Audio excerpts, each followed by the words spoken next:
सक्षम police times news 112 सक्षम जनतेचा आवाज। निफाड तालुक्यात बिबट्यांचा वाढता वावर नागरिकांसाठी चिंतेचा विषय बनला। खडकमाळेगाव इथल्या शिंदे वस्तीवर सोमवारी पुन्हा एकदा बिबट्याचा मुक्त संचार पाहायला मिळाला। खडकमाळेगाव आणि टाकळी या दोन ठिकाणी एकाच दिवशी 2 बिबटे नर बंद करण्यात आले। शेतकऱ्यांमध्ये भीतीचं वातावरण निर्माण झालंय। दरम्यान परिसरातील 2 शेतकऱ्यांवर तसंच एक वनविभागाच्या कर्मचाऱ्यावर बिबट्यानं किरकोळ हल्ला केलाय।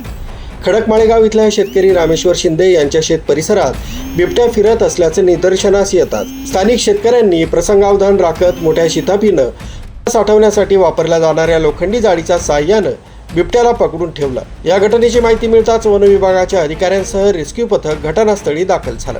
बिबट्याला सुरक्षितरित्या पकडण्यासाठी आणि त्याला बेशुद्ध करण्यासाठी TTC सेंटरच्या विशेष पथकाला पाचारण करण्यात आलं।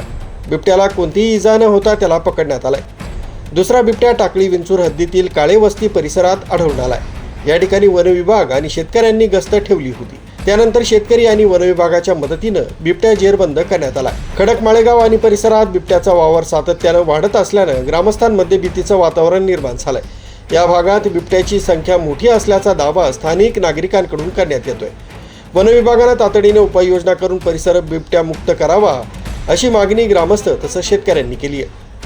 न्यूज ब्युरो सक्षम पोलीस टाइम्स न्यूज 112 निफाड।